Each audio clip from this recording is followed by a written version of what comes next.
Bu yang berpuasa. Hari ini siapa aja yang tidak hadir? Ada 2 orang Bu, si Saskia sama Nadila Bu. Kenapa mereka? Sakit Bu. Ada yang ingat nggak bahwa pembelajaran kita minggu lalu itu tentang apa? Ya? Ya, betul sekali. Ada yang tahu nggak apa itu pencatatan keuangan sederhana? Saya Bu, Ya? mencatat semua transaksi keuangan yang terjadi seperti penerimaan uang, pengeluaran uang, dan lain-lain. Nah, pada hari ini kita masuk ke evaluasi dan laporan kegiatan administrasi. Kalau ada yang tahu nggak apa itu evaluasi? Ya? Evaluasi adalah proses penilaian dan kemampuan dari suatu program. Baik, benar sekali. Nah, tujuan pembelajaran kita hari ini yaitu siswa diharapkan mampu menganalisis hasil evaluasi administrasi perkantoran dan siswa mampu mempraktekkan pembuatan laporan kegiatan administrasi perkantoran. Di sini kalian amati apa yang terjadi di dalam foto tersebut. Ada yang tahu?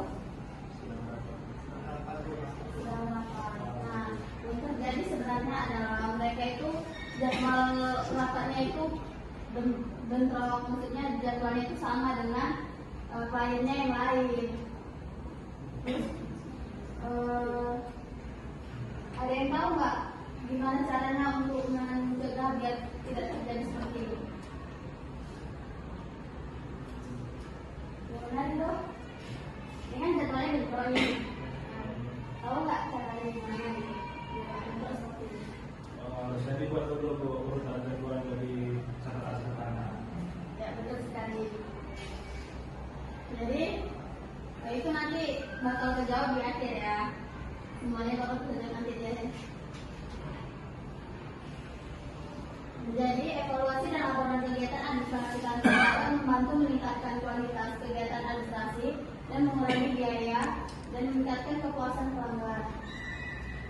Definisi evaluasi dan laporan yaitu evaluasi adalah proses penilaian kegiatan administrasi kantor untuk mengetahui efisiensi dan efektivitasnya. Laporan adalah dokumen yang berisi hasil evaluasi kegiatan administrasi kantor.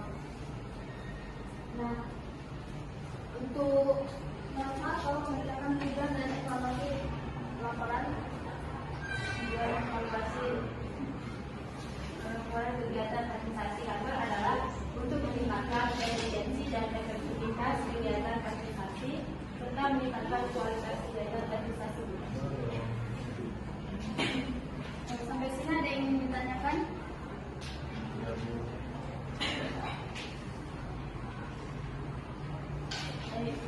Selanjutnya yaitu komponen laporan. Yang pertama itu ada pendahuluan.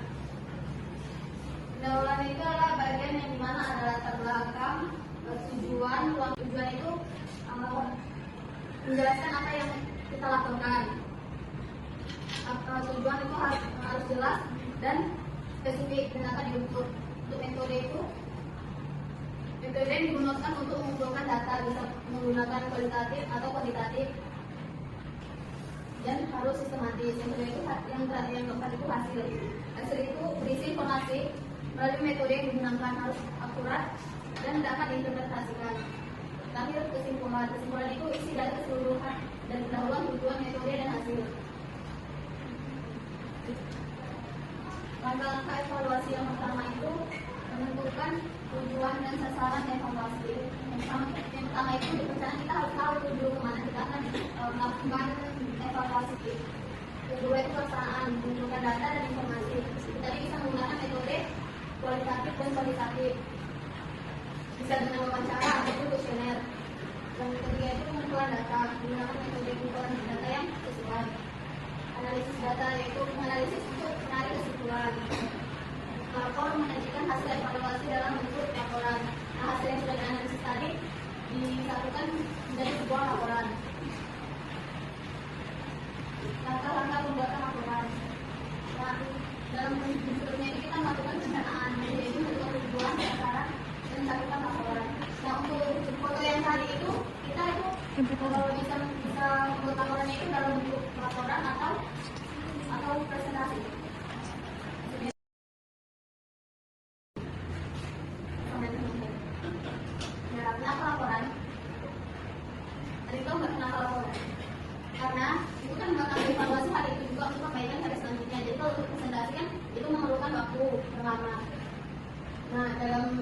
dalam evaluasi itu ada menjawab pertanyaan saya kayak itu tadi kan yang gue sekretaris kan katanya sekretarisnya kita dengan atasan kenapa jatuh bisa berproses kan. Nah itu bakal dijadikan evaluasi lebih lanjut, yaitu dilakukan tindak lanjut. Nanti atasan akan memberi peringatan kepada sekretaris bahwa kedepannya tidak terjadi bentrok jadwal lagi.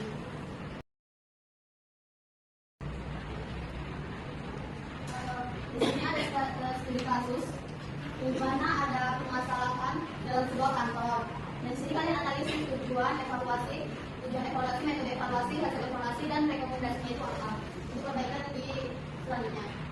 Untuk kesimpulannya itu dalam melakukan evaluasi dan membuat laporan kegiatan administrasi kantor terdapat 4 tahap yang harus dilakukan, yaitu mengamati identifikasi dan menyelesaikan masalah, mengumpulkan data, mengolah data, dan mempublikasikan hasil evaluasi dan laporan.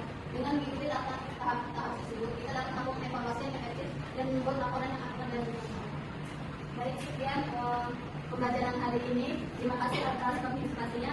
Assalamualaikum warahmatullahi wabarakatuh.